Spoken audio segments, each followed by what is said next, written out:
Hello and welcome. I'm Stephen Proud and I'm the Director of Undergraduate Studies in Economics at the University of Bristol. And in this video I'm going to try and answer a big question, which is, what is econometrics? Hopefully you've had a chance to look at the programme structures, and if you have, you'll have seen that all of our programmes have a core of maths, stats and econometrics alongside the economics unit. But what is econometrics? Now, you'll all be familiar with the maths that you've been studying at A-level or equivalent, and maths is very much a toolkit that we use to help us in analysing economic theory and to develop statistical models. But the maths that we're using is not, generally speaking, econometrics. Econometrics is instead a branch of statistics that was developed by economists to try and analyse relationships between economic variables, and more particularly to try and find causal relationships between economic variables. So a key question that economists might ask is, what is the causal impact of a change in economic policy? Does the introduction of a minimum wage have any impact on unemployment? Does a change in interest rates lead to a change in inflation? So in this video we're going to try and look at an example of how we might address one of these big economic questions. So let's consider the question of the minimum wage. Does the minimum wage have any impact on unemployment? Historically, there were lots of opponents of minimum wages because they argued that if an economy was in equilibrium, by increasing a minimum wage or introducing a minimum wage, then that's going to make it more expensive for firms to employ workers, leading to higher level of unemployment or lower levels of employment. So how might we try and analyse the impact of a minimum wage? How might we estimate whether or not the introduction of minimum wage has any impact on unemployment?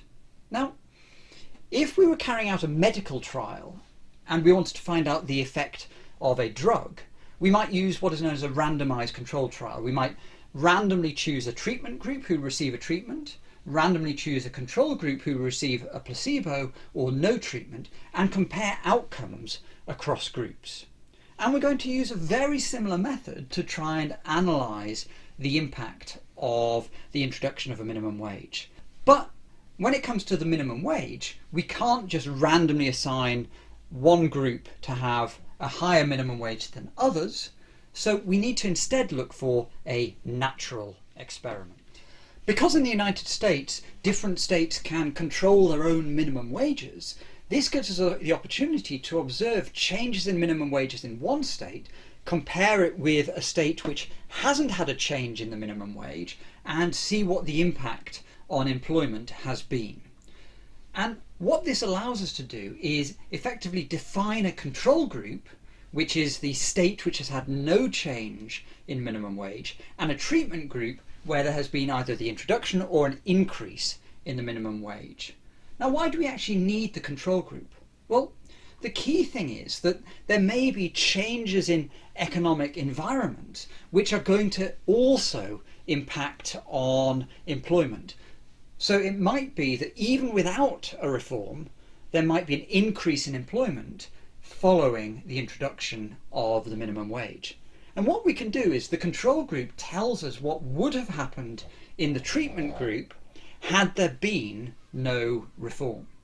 So what we can do is we can compare the difference between the treatment group, the area that has the increase in the minimum wage before the reform, and then look at the difference after the reform in the two states. Now, we are making a very strong assumption here, and we're assuming that the control group is a good proxy for how we would expect the treatment group to change.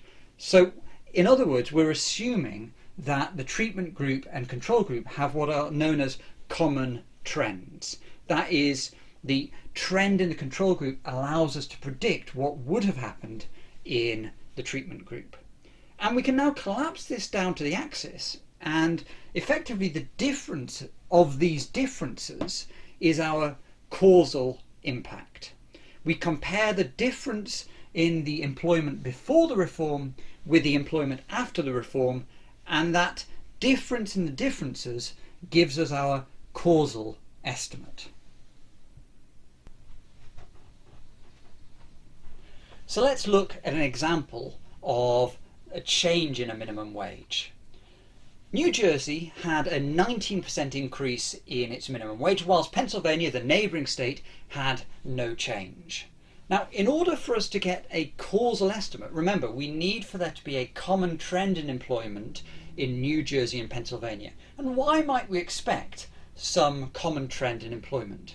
Well, in order to answer that, let's look at a satellite image of Pennsylvania and New Jersey. They are neighbouring states. They've got urban metropolises right next to each other, only separated by the Delaware River. So they're very similar states. They've got similar, very built-up areas. We might expect the employment to be, or at least the trends in employment, to be very similar. So let's start looking at the data. This data was collected by Card and Kruger in order to analyse the impact.